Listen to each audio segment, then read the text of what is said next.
Punjab police के खुफिया विभाग के मुख्य दफ्तर पर हमला हुआ। चौंकाने वाली बात यह है कि हमला रॉकेट प्रोपेल्ड ग्रेनेड से हुआ, यानी पूरी प्लानिंग के साथ बड़ी साजिश को अंजाम दिया गया।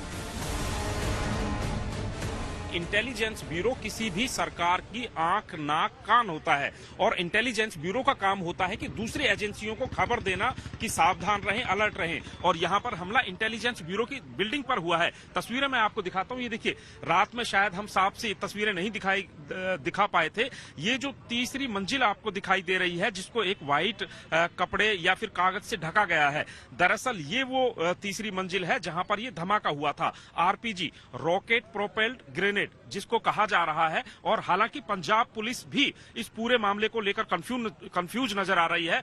शुरुआती दौर में पंजाब पुलिस ने कहा कि यहां पर आतंकी हमला नहीं हुआ है और किसी तरह का नुकसान नहीं हुआ है, लेकिन जब तस्वीरें आई तो उसमें साफ दिख रहा था कि ये जो हमला किया गया है वो आरपीजी ही है। और उसके बाद पंजाब पुलिस की तरफ से बयान आया कि यहां पर रखे विस्फोटक में ये ब्लास्ट हुआ है। लेकिन जो कमरे की तस्वीरें हैं वो आप देख सकती हैं, उसमें साफ लग रहा है कि कमरा खाली था।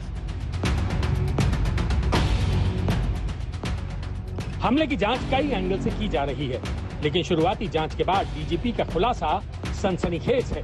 मतलब साजिश के तार सरहद पार से जुड़े हो सकते हैं। कल जो इंसिडेंट हुआ है यहाँ पर इंटेलिजेंस हेडक्वार्टर में, उसको लेके आज हमने एक मीटिंग की है।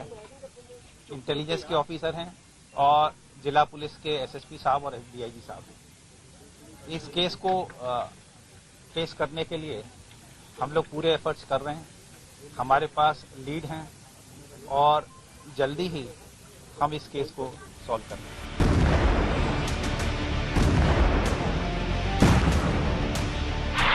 सवाल यह है कि रॉकेट लॉन्चर हमले में टीएनटी का इस्तेमाल करने वाला देश का दुश्मन कौन है? पंजाब के इंटेलिजेंस हेडक्वार्टर में हुए बम धमाके में पंजाब के डीजीपी ने साफ कर दिया है कि इस धमाके में टीएनटी एक्सप्लोसिव इस्तेमाल किया गया है। और ये जो तस्वीरें हम आपको दिखा रहे हैं, ठीक ये वही जगह है। और वो सामने जो खिड़की आपको दिखाई दे रही है, यहां से आरपीजी लॉन्च किया गया था, जिसके बारे में डीजीपी ने ये भी कहा है कि इस एक्सप्लोसिव को लॉन्च किया गया था। अब ऐसे में सवाल ये खड़ा होता है कि इतनी भारी सुरक्षा होते हुए इस इमारत की आखिर इतनी बड़ी साजिश को किसने अंजाम दिया? सूत्रों से मिली जानकारी के मुताबिक कई संदिग्धों को हिरासत में लिया जा चुका है। पूछताछ के दौरान जो लीड मिली है उसके मुताबिक हमलावर स्विफ्ट कार में आए थे। जांच टीम अब पूरे इलाके की सीसीटीवी फुटेज खंगाल रही है। ठीक मेरे पीछे जो सीसीटीवी कैमरा लगा हुआ है, इस कैमरे की फुटेज आप देखिए कि इससे पूरा पीछे उसकी बिल्डिंग दिखाई देती है। ये पूरी जो बिल्डिंग आपको दिखाई दे रही है, ये पंजाब ब्यूरो ऑफ इंटेलिजेंस की बिल्डिंग है। और ये जो सड़क है, इस सड़क से जो साजिश करता है वो आए और गए हैं। और ये ठीक सामने की ये आप देखिए, इस पर पंजाब पुलिस का एक जवान आता हुआ दिखाई दे रहा है। दरअसल पंजाब पुलिस अब उन कड़ियों को जोड़ने में लगी हुई है जो इस साजिश के साथ जुड़ी हुई हैं। जसमीत सिंह हमारे साथ मौजूद है। आपसे पंजाब पुलिस की टीम ने संपर्क किया? बिल्कुल करे जी। क्या कहते हैं? वो देख गए जी, कैमरे वगैरह चेकिंग करके लेके गए, पेन ड्राइव छुपा के। अच्छा, तो उसमें कुछ दिखाई दिया उनको? दिखाई तो उन्होंने पता है जानकारी जो कैमरे दे विच आई है, गड्डियां गुड्डियां। एक सफेद गाड़ी के बारे में कहा जा रहा है, स्विफ्ट डिजायर गाड़ी, वो कैमरे च आ रही है। खुफिया विभाग के मुख्यालय पर हमला पंजाब पुलिस की मुस्तैदी पर सवाल उठा रहा है। सवाल ये भी है कि हमले के बाद पंजाब पुलिस ने मामले को दबाने की कोशिश क्यों की? ये थ्योरी दी गई कि किसी ने हाथ से इसको फेंक दिया, लेकिन ये संभव नहीं है। देखिए, एक बार फिर से मैं वो इमारत आपको दिखा रहा हूँ। ये सड़क के साथ साथ आप चलिए, जहां पर पुलिसकर्मी खड़े दिखाई दे रहे हैं। दरअसल वो जो बाउंड्री है, चार दीवारी है, वो इंटेलिजेंस ब्यूरो की चार दीवारी है। और इस चार दीवारी के साथ में तकरीबन 50 मीटर तक पार्किंग है, यानी कि जो अधिकारी यहां पर आते हैं, कर्मचारी यहां पर आते हैं, उनकी गाड़ियां पार्क होती हैं। दूसरा मैं आपको बता दूं, ये जो इंटेलिजेंस ब्यूरो का हेडक्वार्टर है, ये बिल्कुल हाईटेक है, क्योंकि इंटेलिजेंस ब्यूरो का काम होता है पूरे राज्य में, बल्कि देश भर की जो सुरक्षा से जुड़े हुए अलर्ट है वो जारी करना। और यहाँ पर हाईटेक जो मशीनरी लगाई गई है। मैं इस बिल्डिंग के इमारत के अंदर कई बार गया हूँ। आपको जो है अंदर एंट्री करनी है, उसके लिए बाकायदा आपका फोटोग्राफ होता है, बायोमेट्रिक जो है आपके वो लिए जाते हैं। लेकिन जिस तरीके से धमाका हुआ है वो कहीं ना कहीं साफ शब्दों में पंजाब पुलिस के लिए आने वाले समय का एक चैलेंज है। हमला रॉकेट प्रोपेल्ड ग्रेनेड से हुआ। ये कोई छोटा मोटा हथियार नहीं है। ये दुनिया के कई देशों में आतंकियों के पास पहुंच चुका है। इसे सीरिया, इराक, अफगानिस्तान में आतंकी संगठनों द्वारा इस्तेमाल किया गया है। रॉकेट प्रोपेल्ड ग्रेनेड से आतंकी बड़ी आसानी से टैंक पर हमला करते हैं। इसे कंधे पर रखकर दागा जा सकता है। ऐसे में सवाल उठ रहे हैं कि क्या बॉर्डर पार से साजिश को अंजाम दिया गया? अब पंजाब पुलिस के साथ साथ एनआईए की टीम ने हर एंगल से जांच करना शुरू कर दिया है।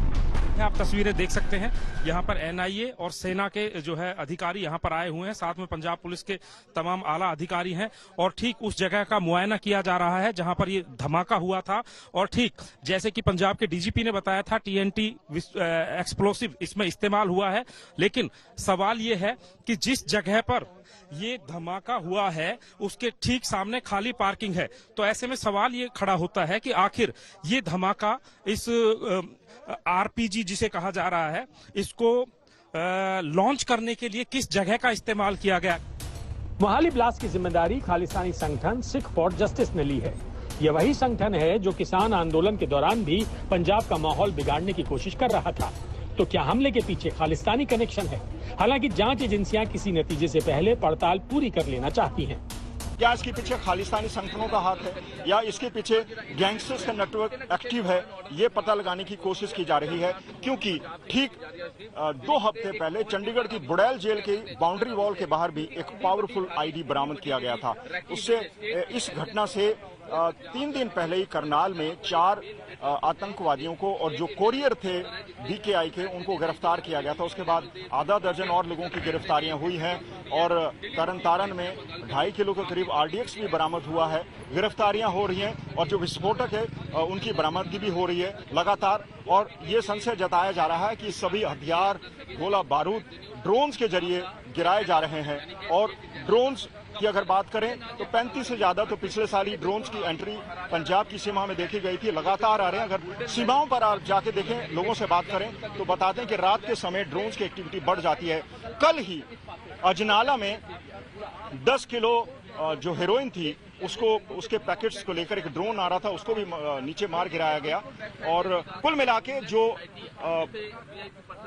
एंटी सोशल एलिमेंट्स हैं, आतंकवादी हैं या फिर दूसरे इस तरह के उपद्रवी लोग हैं, वो शांति भंग करने की कोशिश में लगे हुए हैं। और यही कारण है कि पंजाब की हाईली सेंसिटिव इस बिल्डिंग में एक आरपीजी फायर किया जाता है। जांच टीम खालिस्तान से लेकर आईएसआई के एंगल को खंगाल रही है, लेकिन इससे कोई इनकार नहीं कर सकता कि यह हमला पंजाब पुलिस की सबसे बड़ी नाकामी का साक्षात प्रमाण है। क्योंकि जब पुलिस का इंटेलिजेंस मुख्यालय सुरक्षित नहीं तो प्रदेश का क्या होगा? मंजीत सहगल के साथ सत्येंद्र चौहान, मोहाली, आज तक।